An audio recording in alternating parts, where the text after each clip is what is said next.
Kwanza ni habari hizo kwa ufupi. Msomaji wako jioni hii ni mimi Jacob Safari. Donald Trump achukua hatua nadra ya kumkosoa Putin kuhusu vita vya Ukraine. Iran yapendekeza mazungumzo ya nyuklia na nchi zenye nguvu Ulaya. Na Pakistan yazifungia ndege za India anga yake. Habari kamili. Washington. Rais wa Marekani Donald Trump kwa hali isiyo ya kawaida leo amemkosoa rais wa Urusi Vladimir Putin akimtaka awache msururu wake wa mashambulizi mjini Kiev. Katika ujumbe alioandika kwenye mtandao wake wa kijamii wa Truth Social, Trump amesema hafurahishwi na mashambulizi hayo ya Urusi ambayo ameyaita yasiyostahili na yaliyofanywa kwa wakati mbaya. Ameendelea kusema kuwa wanajeshi 5,000 wanafariki dunia kila wiki katika vita hivyo na kumtaka Putin wakubaliane kuhusu mkataba wa amani. Hatua hii ya Trump kumkosoa Putin ambaye ndiye alianzisha vita hivyo ni nadra kwa kuwa kwa mara kadhaa amesema Urusi ina nia ya kufikia makubaliano ya amani kuliko Ukraine. Haya yanafanyika wakati ambapo chanzo cha kijeshi cha Urusi cha Ukraine kimeliambia shirika la habari la Reuters kuwa silaha iliyowaua angalau watu 8 katika shambulizi la Urusi lililofanywa usiku wa kuamkia leo huko Kiev lilikuwa kombora la Korea Kaskazini. Tehran. Waziri wa mambo ya nchi za nje wa Iran Abbas Araghchi amesema yuko tayari kuelekea Ujerumani, Ufaransa na Uingereza kwa mazungumzo, huku Tehran ikitaka kuwepo na mwendelezo katika mazungumzo ya nyuklia na Marekani. Nchi hizo zenye nguvu Ulaya, Ujerumani, Ufaransa na Uingereza zinazojulikana kama E3 mnamo Disemba zilisema kuwa ziko tayari kuiondolea Iran vikwazo vyote vya kimataifa ili kuizuia isiunde silaha ya nyuklia. Iran iliyosema kwamba mpango wake wa nyuklia ni wa amani inadai iko tayari kujadiliana kuhusu kusitishwa kwa sehemu za mpango wake wa nyuklia ili iweze kuondolewa vikwazo vya kimataifa. Iran imekuwa ikiendelea na mazungumzo kuhusu mpango wake wa nyuklia na utawala wa Rais Donald Trump wa Marekani, na wachambuzi na wanadiplomasia wanasema utawala huo wa Marekani umekuwa hauyashirikishi mataifa ya Ulaya kuhusiana na juhudi zake hizo. Mnamo Jumatatu, Trump alisema Marekani ilikuwa na mazungumzo mazuri na Iran siku 2 baada ya duru ya pili ya mazungumzo. Duru ya 3 itafanyika mjini Oman Jumamosi ijayo.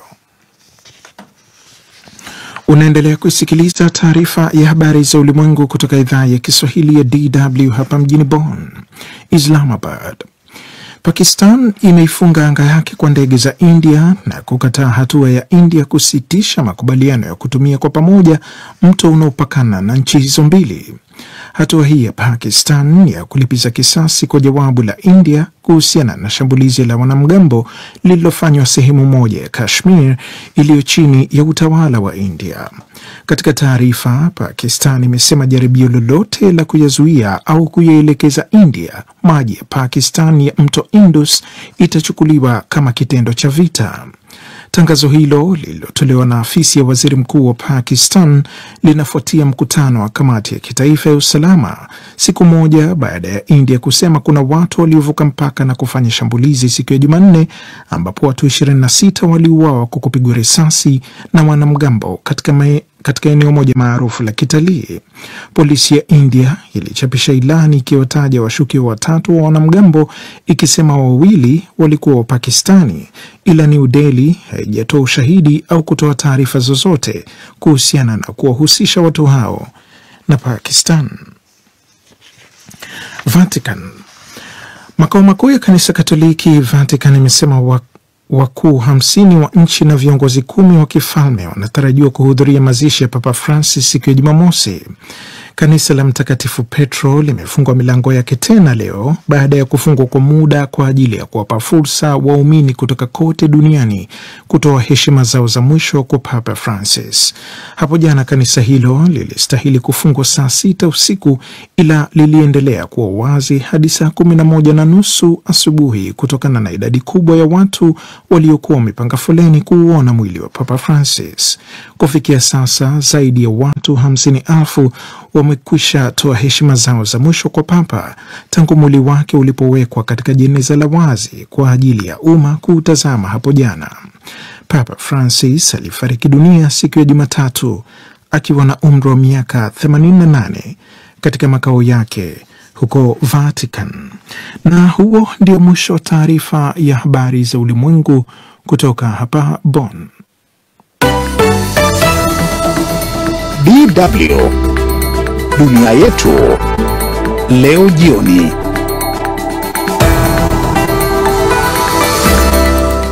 Na mshukuru sana Jacob Safari kwa taarifa hiyo. Sasa unaweza kufunganya na kuelekea nyumbani. Miongoni mwa wale tuliokuandalia jioni ya leo ni kwamba tangazo la pamoja la serikali ya Kongo na waasi wa M23 linamaanisha nini? Ni hapo inaonekana kama serikali inashindwa kwenda kurudisha M23 AFC kumtoa katika mipaka ya Kongo. M23 AFC wao wameonekana walikuwa wanakuja kapupa ili wasonge mbele au waendelee mbele zaidi.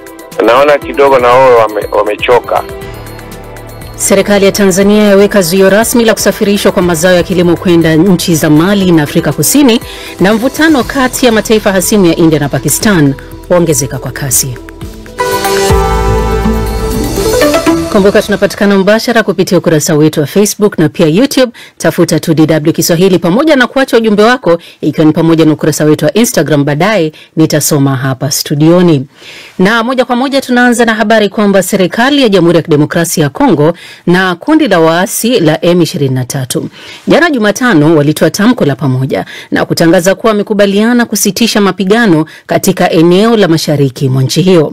Pande zote mbili zimeahidi kufanya kazi pamoja kufikia mkataba wa amani wa kudumu pamoja na kusitisha mapigano muda wote wa mazungumzo hadi yatakapokamilika. Kupata tathmini ya kina ya hatua hii, nimezungumza na Delphin Kapaya, mchambuzi wa siasa za Kongo, ambaye ameanza kwa kuelezea maana ya tangazo hilo. Ni hapo inaonekana kama serikali inashindwa kwenda kurudisha M23 AFC kumtoa katika mipaka ya Kongo. M23 AFC wao wameonekana walikuwa wanakuja haraka pupa ili wasonge mbele au waendelee mbele zaidi. Naona kidogo na wao wamechoka, lakini ya msingi ni kujua kama sisi tunafikiria, tukichambua kama wazungu wanawaambia nyinyi simameni hapo na nyinyi simameni hapo. Sasa kuna uwezekano gani wa makubaliano haya ya kudumu ukizingatia historia ya makubaliano ya awali yaliyovunjika? Hamna kabisa msingi ambao naweza kusema hii mambo itaenda mpaka itamalizika. Hawa wanaomba kitu fulani, na hawa lazima kitu ambao M23 anaomba kikubaliwe na serikali kwa kusema mazungumzo ili mambo iwe ya kudumu. Lakini kama wakiomba zaidi, ndio maana mazungumzo lazima iwe. Vita haijamalizika, ni wanasimamisha tu, wanapumzika, wanajiandaa, wanapanga mbinu. Ni vita ni uerevu, lakini hiyo ni kusema tuna stop sababu wanajua hawezi kusonga mbele na kwenda kinyume cha nchi ya Ulaya ambayo inaleta usaidizi. Haya makubaliano yanaangazia masuala ya msingi kama urejeshwaji wa wakimbizi na usalama wa raia. La, wanazungumzia kwanza tu kujua wasimamishe vita, wazungumze nchi ni moja.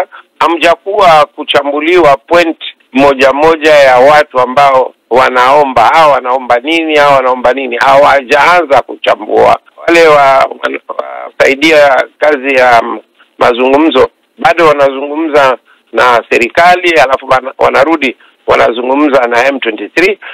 Wale wajamaa hawajakaa kwenye meza na kuelewana tufanye hivi. Bado hiyo nafikiri ni pointi ya kwanza kwa kuintroduce, ili kujua wanaelewana. Kila mtu anasema sitaki vita, lakini mambo yangu mimi, memorandum yangu ipo hapa kwenye mfuko. Sasa siku itakayokuja ndio tutajua kama wanaanza kubishana point by point. Na nafasi labda ya jumuiya ya kimataifa na majirani wa Kongo kama Rwanda na Uganda katika mchakato huu ni ipi? Wamehusika kwa namna moja ama nyingine kwa tangazo hili? Wao wanahusika sababu hiyo lao macho yao ni huko, sababu wapo ndani ya mchezo wa hii vita. Kwa hiyo lazima wahusiki na kujua hao watu watazungumza nini point by point. Watakuwa kama timu za mpira zinaenda kucheza, lakini coach atakuwa nje. Na Rwanda, Burundi, Uganda na nchi zingine ambazo hata hazijatajwa, lakini wanahusika na hiyo inayopita huko Qatar kuhusu Kongo. Ni Delphine Kapaya, huyo mchambuzi wa siasa za Kongo ambaye yuko nchini Kongo yeye mwenyewe. Mbali na hayo ni kwamba wakati maandalizi ya mazishi ya Papa Francis ambaye atazikwa Jumamosi yakiendelea, swali ni je, Kanisa Katoliki sasa lipo ukingoni kuelekea ukurasa mpya wa historia? Baada ya kifo cha kiongozi huyo wa kiroho, mbio imepigwa tena, safari hii kwa sauti kubwa kuliko kawaida, kuhusu uwezekano wa kumpata papa wa kwanza mweusi. Kutoka Ghana hadi Vatican, macho yote yameelekezwa kwa Kardinali Peter Turkson. Lakini je, ulimwengu uko tayari kumpokea kama kiongozi mkuu wa Kanisa Katoliki duniani? Mwaka 2010 Kardinali wa Kanisa Katoliki nchini Ghana Peter Turkson aligonga vichwa vya habari, si kwa imani yake tu, lakini pia kwa kila alichokipinga. Wakati huo alinukuliwa akiutangazia ulimwengu kwamba hakuwa tayari kuwa papa mtakatifu, na pengine Kanisa Katoliki halikuwa tayari kumpokea papa mweusi. Lakini sasa miaka 15 baadaye, na baada ya kifo cha Papa Francis, jina la Kardinali Turkson linasikika katika mitaa ya Vatican, safari hii kama mmoja wanaodhaniwa kugombea na kurithi nafasi ya kiongozi mkuu wa Kanisa Katoliki duniani. Hata hivyo, akitoa taji hilo, Kardinali Turkson atakuwa ni mtu wa pili baada ya Papa Victor wa kwanza ambaye alitoka Afrika ya Kaskazini takriban miaka 2000 iliyopita. Lakini kwa upande wa kardinali, atakuwa Mwafrika wa kwanza wa Kanisa Katoliki la sasa ambalo limeenea kote duniani na maono yenye mrengo wa kisasa zaidi. Madhehebu ya Katoliki kwa sasa yanaendelea kuwa kwa kasi sana barani Afrika, na takwimu zinaonyesha kwamba 20% ya waumini bilioni 1.4 wa kanisa hilo kote duniani wanapatikana Afrika. Swala ambalo linaibua swali muhimu: je, huu si wakati muafaka kumpata papa mweusi? Swali hili nimewauliza baadhi ya waumini wa Kanisa Katoliki mjini Kigali, na maoni ya Jare Onare Dukuzumuremyi na Janda Maseni Mane Shimwe yanatoa picha ya kile kinachofikiriwa. Kwanza, Afrika ni bara changa. Miito ya kipadre hapa barani Afrika inaongezeka wakati kule magharibi inashuka. Jambo hilo linaonyesha kwamba mustakabali wa Kanisa Katoliki uko hapa Afrika. Kiongozi wa Kanisa Katoliki duniani atoke wakati huu barani Afrika. Cha kwanza ni imani tu. Imani tayari wameshaamini, na ikiwa tunasema Roho Mtakatifu ndiye katupa uwezo wa kuongoza, kwa nini basi weusi kama sisi hatuwezi kuwa na Roho Mtakatifu? Hata hivyo, licha ongezeko la waumini wa Kanisa Katoliki barani Afrika, bado kuna mtazamo kwamba njia ya mweusi kuelekea Vatican na kuwa kiongozi wa juu wa Kanisa Katoliki duniani bado ni tata, kwa sababu wengi wanahisi changamoto za ubaguzi wa rangi, huku wengine hasa wale kutoka nchi za magharibi wakimchukulia papa kutoka Afrika kama mtu ambaye atazidisha sera za kihafidhina, hasa kuhusu haki za mashoga, ndoa za jinsia moja, useja na haki ya kuavia mimba. Lakini Kardinali Turkson kwa upande mwingine amekuwa akionyesha kuwa mtu wa sera za wastani. Siku za hivi karibuni alionekana akipinga baadhi ya kauli kali za baadhi ya viongozi wakuu wa nchi za Kiafrika kuhusu ushoga, akisema watu hao hawapaswi kuchukuliwa hatua za kisheria kwa sababu hawajatenda kosa la jinai. Kauli hiyo dadisi wanahisi inaweza kulifanya Kanisa Katoliki kumwona kama mtu mwenye mtazamo wa wastani. Lakini kwa upande mwingine, Kardinali Robert Sara wa Guinea, yeye anatazama wanawahafidhina kama chaguo lao, na hivi karibuni alisababisha utata na mabishano alipolinganisha mawazo huru kama itikadi ya kinazi. Kwa Kardinali Fridolin Ambongo kutoka Jamhuri ya Kidemokrasia ya Kongo, ambaye pia anatajwa kuwa miongoni mwa kinyang'anyiro hicho, yeye anatazama kama mchungaji mwenye sera za kiuchungaji. Kwa sasa anashughulikia tatizo la wanaume kuwa wanawake wengi na waumini wa Kanisa Katoliki kulihama kanisa hilo kwenda madhehebu mengine. Wakati mchakato kupitia mkutano wa siri au conclave kumchagua papa mpya, wadadisi wanasema swala la kumpata papa mpya halipaswi kuwa la uwakilishi isipokuwa la kiroho. Shukran sana Silvanus Karemera kwa ripoti hiyo.